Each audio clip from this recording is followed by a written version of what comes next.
नमस्कार. बोध टॉक या यूट्यूब चॅनलवरती आपलं सर्वांचं मनपूर्वक स्वागत आहे. मी प्राध्यापक घनश्याम दरणे, सावित्री ज्योतिराव समाजकार्य महाविद्यालय यवतमाळ. महात्मा ज्योतिबा फुले यांची 200व जयंती वर्ष आपण यावर्षी साजरं करतो आहोत.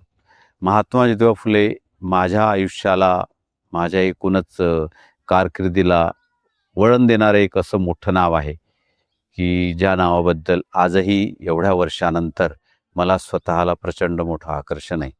ज्यांचा एक मोठा प्रभाव माझ्या आयुष्यावर राहिला त्यातलं महात्मा ज्योतिबा फुल्यांचं नाव अग्रक्रमानं घ्यावं लागेल.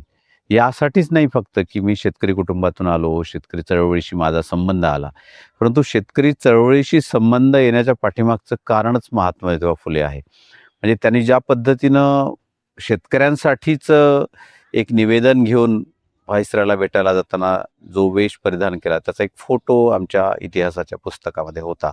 आणि तो फोटो आणि त्याखाली आपण म्हणू की तो धडा, तो पाठ मला सातत्यानं आकर्षित करून गेला की शेतकऱ्यांची स्थिती त्यावेळी जशी होती त्यामध्ये बदल झाला असेल, स्वातंत्र्यानंतर आणखी बदल झाला असेल, परंतु तरीसुद्धा शेतकऱ्यांच्या मागचं शुक्ल काष्ट ज्याला आपण म्हणू, एकूण व्यवस्था असेल, सरकार असेल आणि निसर्ग असेल, या तिन्ही चक्रामध्ये तो जो भरडला जातो, तर त्याबद्दलचं सातत्यानं चिंतन एक शिक्षित होत जाणारा शेतकऱ्याचा मुलगा म्हणून मी करत गेलो.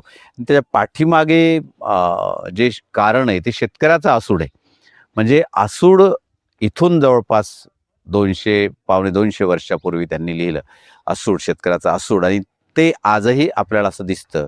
म्हणजे त्यामधला एका सावकाराने जेव्हा शेतकऱ्याच्या घरावर जप्ती आणली, त्या जप्तीचं वर्णन, आपल्या आतड्याला पीळ पाडणारं वर्णन ज्योतिबांनी केलं.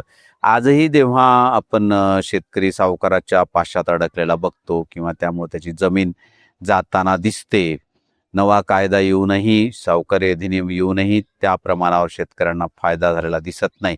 हे सगळं पाहताना किंवा शेतमालाच्या भावाच्या अभावी किंवा निसर्गाच्या दिलेल्या तडाख्यामुळे किंवा इतर अनेक व्यवस्थेतील दोषांच्यामुळे आजही शेतकरी जेव्हा आत्मघाताला प्रवृत्त होतो, तेव्हा ज्योतिबा फुल्यांचे विचार आपल्याला लक्षात येतं की 200 वर्षांतर सुद्धा ते अजूनही समयोचित आहे.